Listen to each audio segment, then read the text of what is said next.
Hello and welcome. In this lesson, we will talk about the first differences. This is a fun and interesting lesson, and I hope that you will all enjoy learning it. So we're going to get started with the definition of it. The first differences are the differences in the y values in a table of values.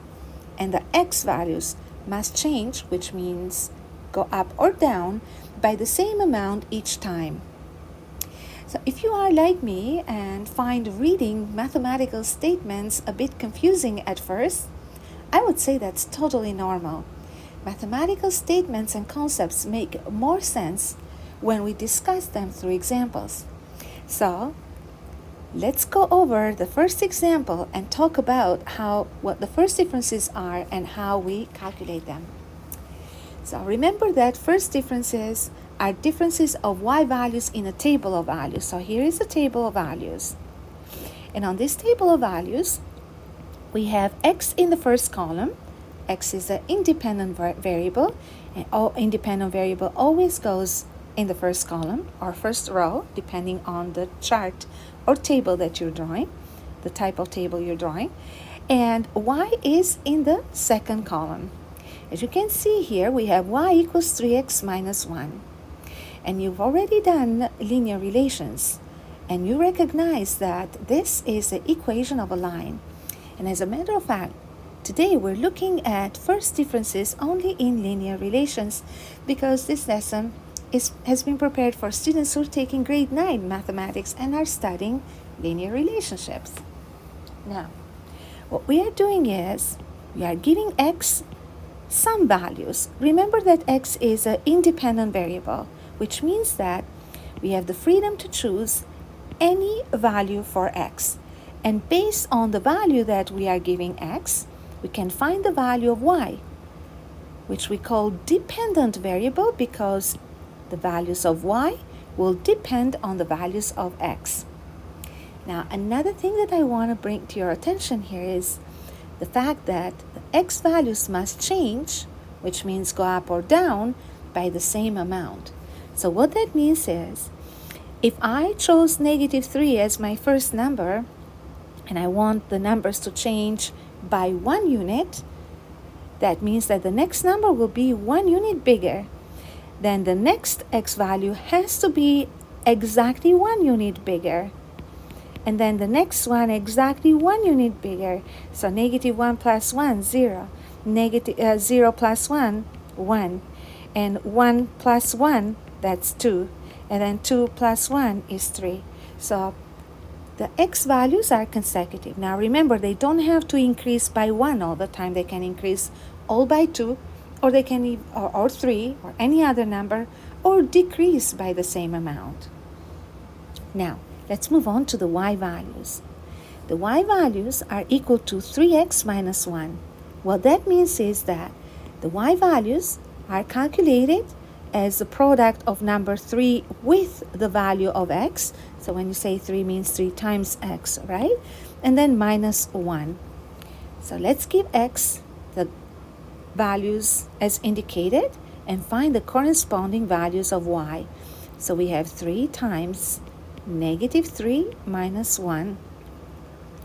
I'm going to just substitute the x value. Sometimes it helps when we perform the same operation repeatedly. Now next is 3 times, this time x is negative 2 minus 1. So remember that when I find the values of y, I simply change the x value for each respective y. So 3 times 0 minus 1. 3 times 1 minus 1. And then 3 times 2 minus 1. And then 3 times 3 minus 1. And now I will calculate each answer. And the first y value is 3 times negative 3, negative 9, minus 1, negative 10. You can use a calculator, all right, but never miss a chance or an opportunity to do some mental math. It keeps your brain running and going all the time and working faster. 3 times negative 2, negative 6, minus 1, negative 7. 3 times negative 1, negative 4. Negative 3 minus 1, negative 4.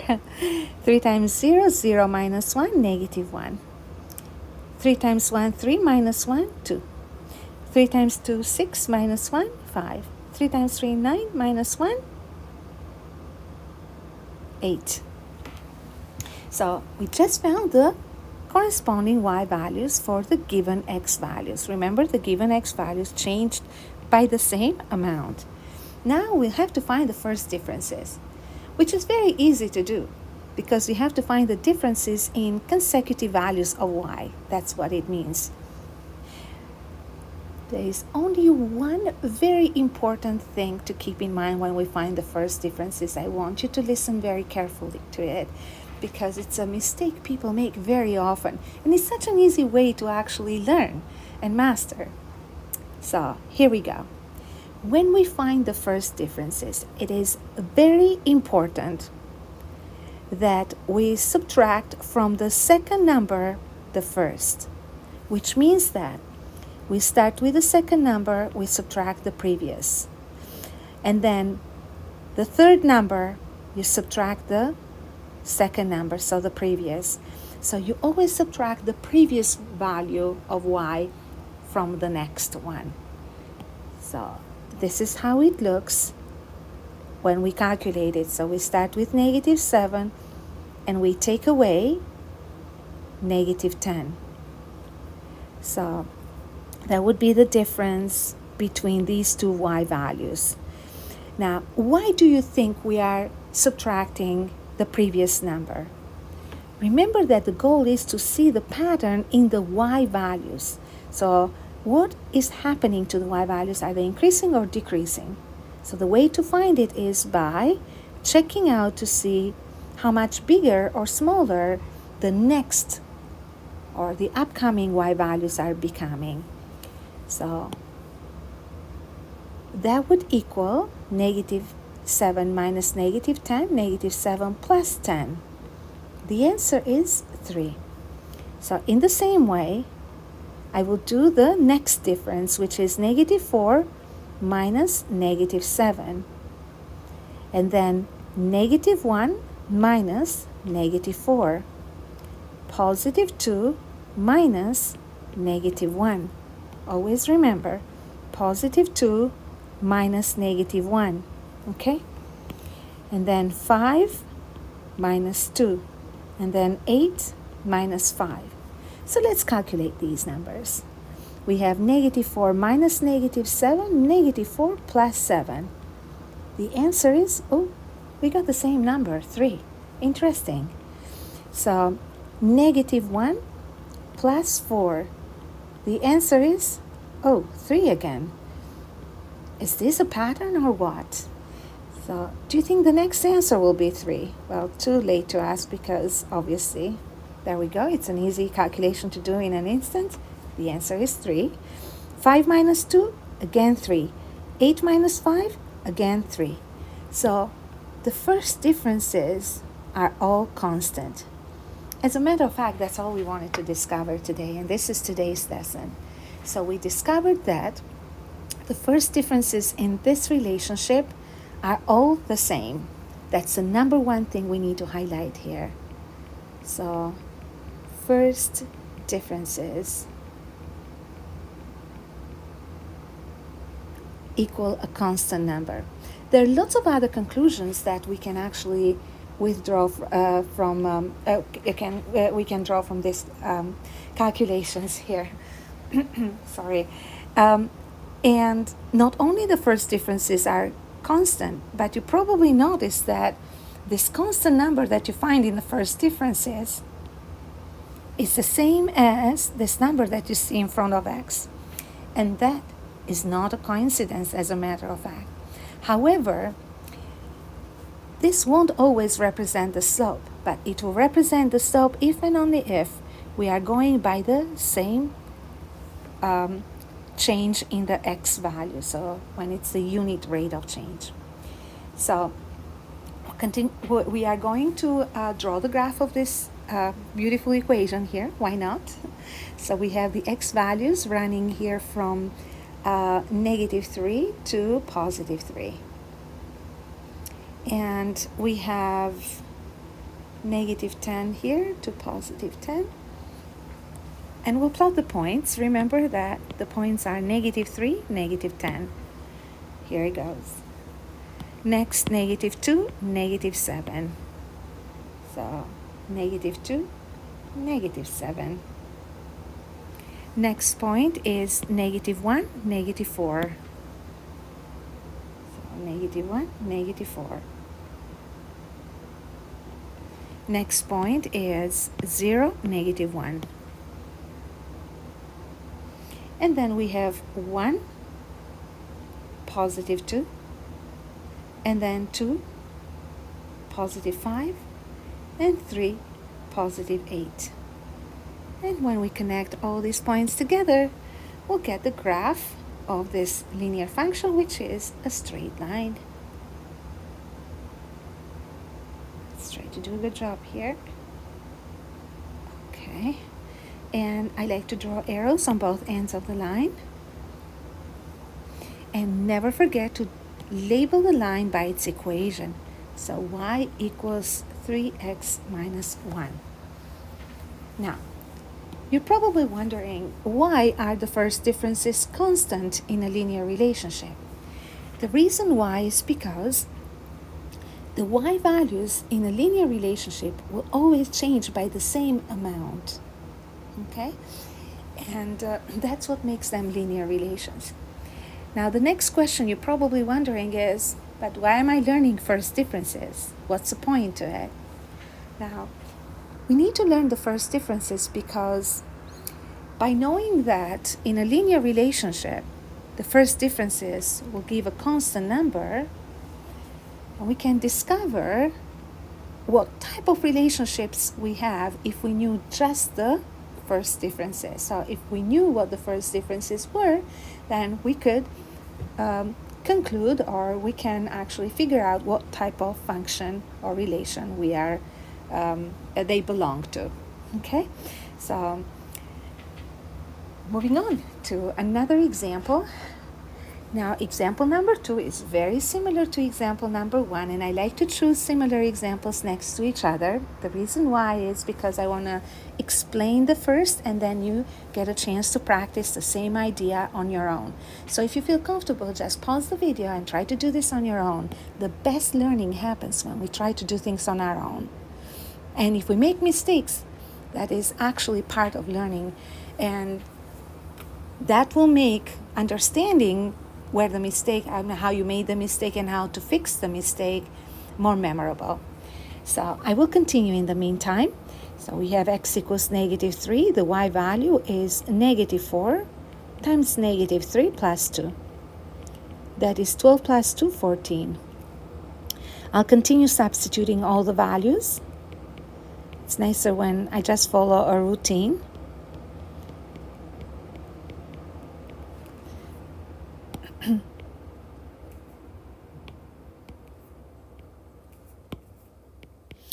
And then plus 2. So negative 4 times 0 plus 2.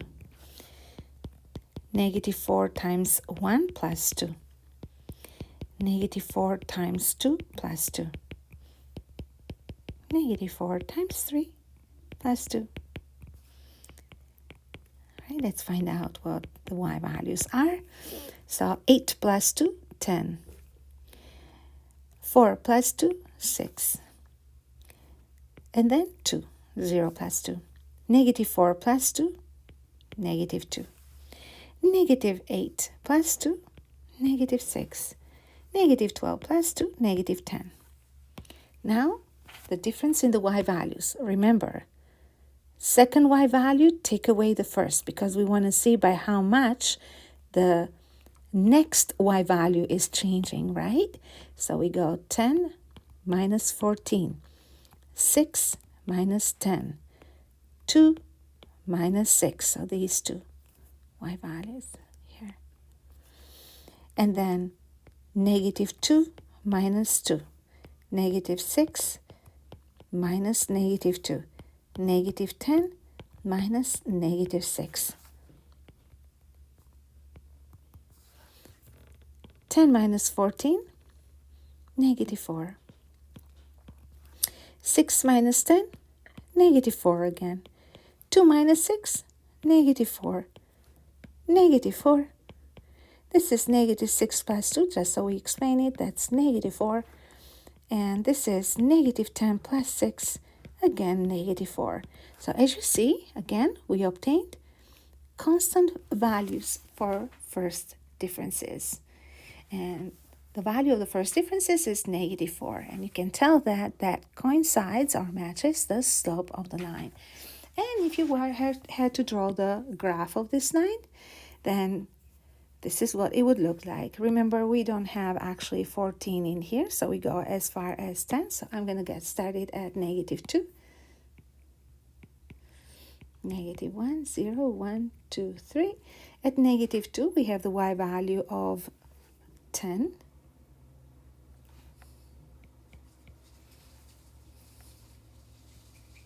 At negative 1, we have the y value of 6.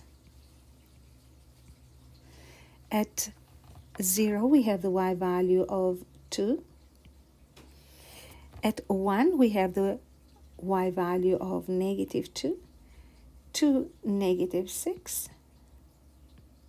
and 3, negative 10. And let's connect all the points together.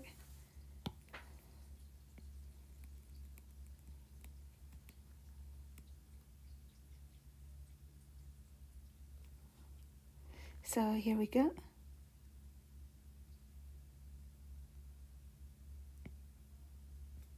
Oh, sorry. Okay, so here is the graph of this line. It's going down. And we have the equation of it, y equals negative 4x plus 2. Now, I want us to look at both relations that we discussed together and draw a few conclusions together. So we said that in a linear relationship, the first differences are constant. Okay? Now, let's take a look at these first differences. They're positive. And these first differences, they're negative.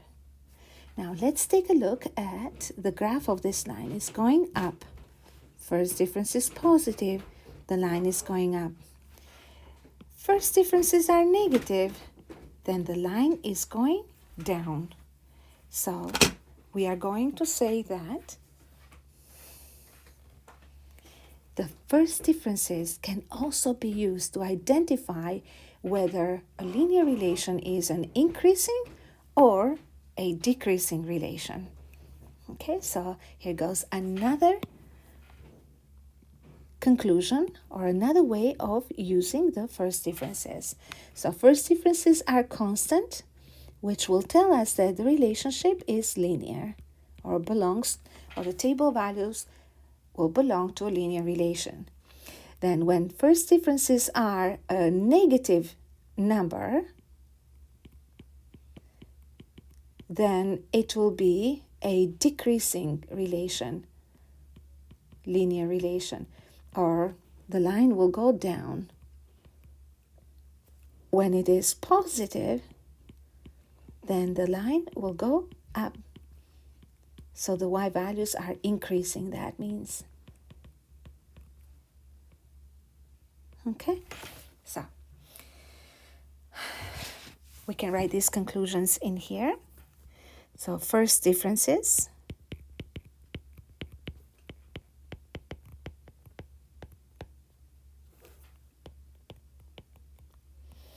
will equal a constant number. Now, and they belong to a linear relationship. And here I'm going to do something to actually make this definition a bit more useful. So we're going to say that when first differences are constant, the relation is linear. But we can also read it the other way around. So in a linear relation, first differences are constant. Now, when first differences are positive, then the linear relation has positive slope. And increasing graph. Increasing graph means that the line is going up.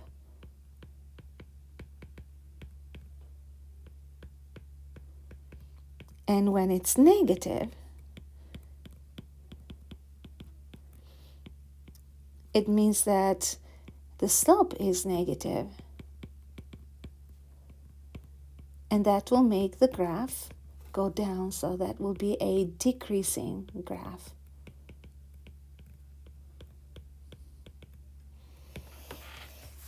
Now, again, I emphasize one more time in here that when we work with first differences, it is very important that the independent variable x will change by a constant amount. Now, what I want us to do here is to reflect on what we just learned. And when I say reflect, I want my students and the math learners and the math enthusiasts to think of the math definitions and explain them in their own words, to explain their own understanding in the way that makes more sense to them. So what I would like you to do in here is to write a rule for using the first differences to determine whether a relation is linear or non-linear. And I'll show you an example of how I put this. So if I want to know whether a relationship is linear or non-linear, I determine the first differences, but before I do that, I first check whether the x values are changing by the same amount. That is very important.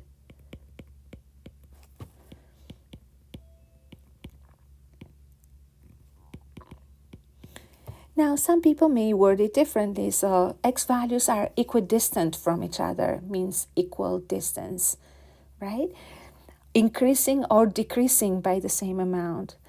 I use the word changing, and that's how our definitions become a little bit different from one another, but they still mean the same thing, right?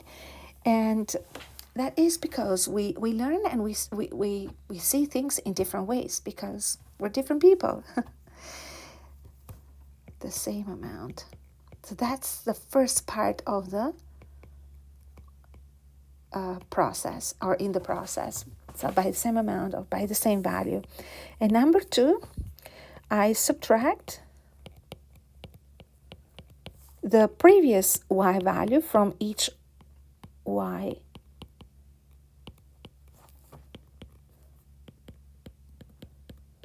From each y value.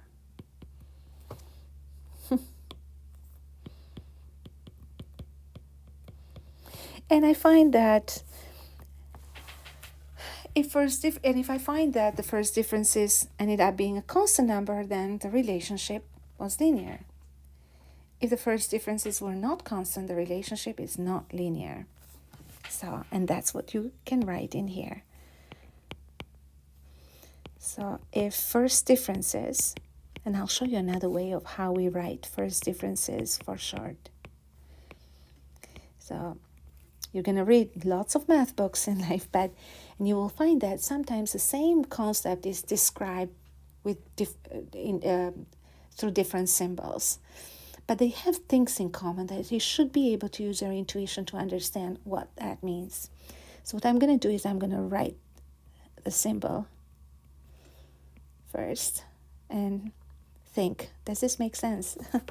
So we draw a triangle for differences. Remember, triangle is letter D in Greek. You read it delta in Greek. It stands for the word difference in mathematics. And then we subscript number one here. So that means first differences. So if first differences or delta one are constant, then the relationship is linear. And if delta 2 is not constant, therefore the relationship is non-linear. Okay, now this is the fun part. This time, what we're going to do together is we're going to use these tables of values. We don't know what kind of relationship they describe. We just have a relationship between x and y, as described by all these numbers in here. And we have to disclose whether the relationship represents a linear or a non-linear relation. So, step number 1, remember what the steps were. You have to check whether x values are changing by the same amount. So 1, 1, 1, 1, 1, 1, check, done. So I know that the x values are changing by the same amount. Step number 2, subtract the previous y value from each y value. So from each y value, subtract the previous. Nothing to subtract here, so that means I start with the second and I subtract the previous. So here I go, 3 minus 7. And then I go negative 1 minus 3. And then negative 5 minus negative 1. I'm going to draw some arrows in here, just to indicate what the differences represent. So negative 5 minus negative 1. And here we have negative 9 minus negative 5 minus the previous. And here we have negative 13 minus negative 9. And here we have negative 17 minus negative 13. Let's check and see. So we got negative 4 here, negative 4 here. Okay, I'm having high hopes here. Negative 5 plus 1. Oh, there is a song called High Hopes. I like that song. Negative 9 plus 5. That's negative 4. That's negative 13 plus 9. That's negative 4. Negative 17 plus 13. That's negative 4. So we're going to say that the first differences are constant, which makes this relationship linear. That's how I write a complete answer or statement. Let's move on to the next relationship. I hope you're finding this interesting now, because it's kind of fun when we discover what relationship it is, because in the previous examples we knew what to expect somehow, right? But it was fun to practice graphing a line as well. So here we go again. This time we have negative 1 minus negative 3. Positive 3 minus negative 1. 9 minus 3. 17 minus 9. 19 minus 17. 21 minus 19. So let's check these numbers out here. So we have negative 1 plus 3. The answer is 2. 3 plus 1. The answer is 4. 9 minus 3, 6. 17 minus 9, 8. 19 minus 17, that's 2. 21 minus 19 equals 2. And now I'm thinking, what did just happen here? Did I get the same y values? No, I didn't. And now I'm thinking, maybe I made a mistake. Maybe I didn't check. That's because I didn't check what happened to the x values. That was step number 1. And I forgot to do that. So let's check again now. Even when you make a mistake and when you remember about a step later, you can always go back and check, how can I fix it? It's part of thinking and it's part of learning. We cannot learn without making mistakes. Okay? And we don't have to understand something right away. But when we learn how to fix mistakes, that is true learning to me. So I'm going back to check and see why I got this answer. Maybe it's because I didn't have the same equally spaced x values. But you know what? I do have equally spaced x values, so this is checked. But the y values didn't have the same difference. So now I can say with confidence that delta ones were different than a constant number, so they were not constant. So this relationship is non-linear. And I know that I put a grid in here for us to draw the relationships, but I wanted to do both charts before we put them on a grid in here. And we're going to do this together. So bear with me. We have very little to do to the end of this lesson. So we have the values of x from 0 to 6. And we're going as far as this value here because we can go as far as -9. We still get the idea about what relationship we have in here. So we have x equals 0, y equals 7. X equals 1, y equals 3. X equals 2, y equals -1.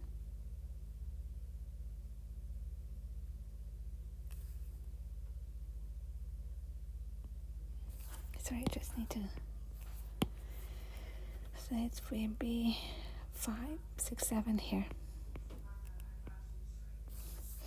And x equals 3, y equals -5. X equals 4, y equals -9. So let's connect all these points. Check and see what we have.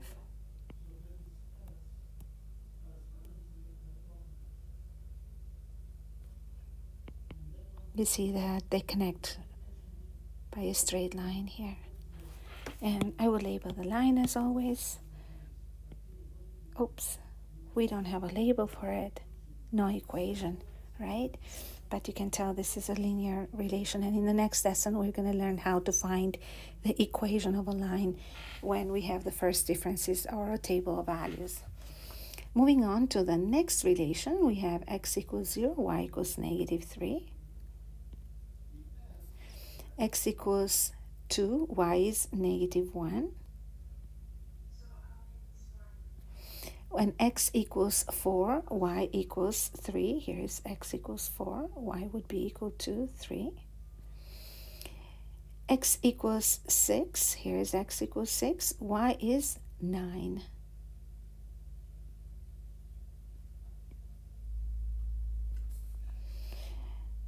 And x equals 8, y is 17, but you can tell that if we were to draw or connect the points here, it's not easy or it's not possible to connect them by a straight line. So this is going to be a curved line. As a matter of fact, this is something that you're going to learn in grade 10, beginning of grade 10. This is not a first degree or linear relation, but it's a second degree relation, something to discuss next year.